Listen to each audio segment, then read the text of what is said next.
So people usually ask me कि मैं Bitcoin खरीदूं, मैं Ethereum खरीदूं. Young generation today think that investing is not their cup of tea and that they need someone else to help them out on it.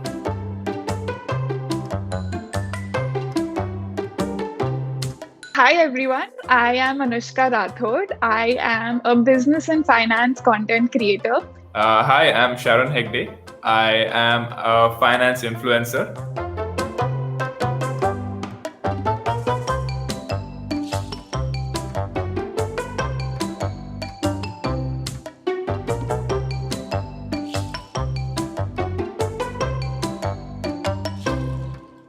There was an entire audience of this young audience who were, designers, who were in fashion, who were architects, who wanted to stay updated with what's happening in the business and finance world, who wanted to save and invest their money, but they didn't know how to. Knowledge about investment doesn't go beyond savings account and fixed deposit. I do this because I felt that, the entire business and finance world was so boring and detailed and full of jargons. I wanted to break it down to people who were young. Not many people are willing to watch a 10-minute video on finance. So I had to figure out a way, how do I condense so much of information of finance into 30-second format so that it reaches as many number of people as possible. Create content in a way that's entertaining and educating.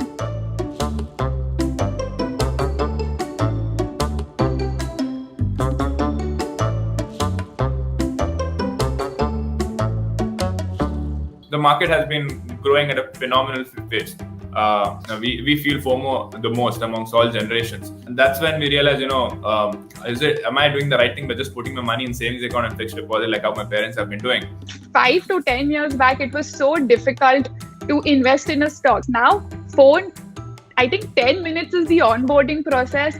In the next 5 minutes, you can buy a stock. It's literally that simple. A large number of people, especially during the pandemic when they're locked down, nothing to do, have been spending a lot of time on consuming content. And what has happened is finance content has kind of blown up in the past 1 year, I would say, and it's being shown to a large number of people, whether they had thought about finance ever in their life or not.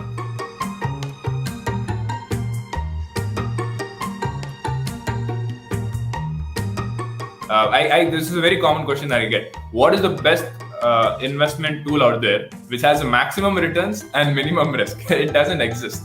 Didi, I have a lot of money. Where should I invest? And I think that's a good question to ask when you are beginning. But the thing is that there is no one right answer to that. So people usually ask me कि मैं Bitcoin खरीदूं, मैं Ethereum खरीदूं, मैं कोई risky stock का नाम लेके they ask me should I invest in that? I said, okay, you can invest a percentage of your portfolio in that, but when you're young, you should not, and also when you're not well researched and aware, you should not put your life savings there.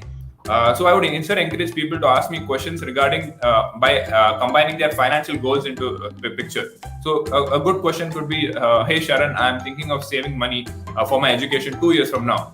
Where should I invest my money? So that's a very good question which has been well thought out.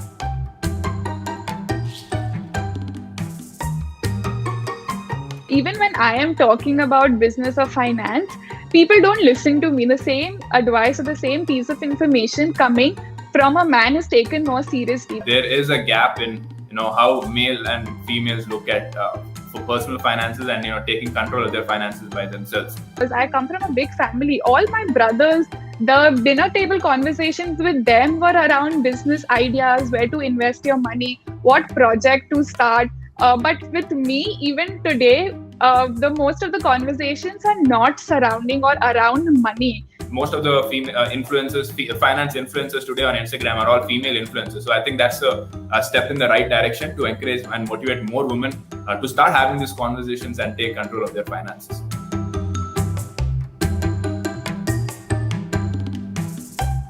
Personal finance is very personal. Your risk profile, your investment horizon, your background is very different. So it's not very generic. So whenever someone is coming on Instagram or YouTube to take advice or to learn, always see it as an introduction to a topic rather than something you directly want to take actions on. Even though there are so many finance influencers out there, including me, don't just take everything that we say at face value. Because even though we are I am fairly confident of what I'm saying, it is very important for us to do our own research as well. Take your investments and your money in your own hand. If you eat salad a day, you are not going to get fit. Similarly, if you make one right investment, it's not going to help your money grow.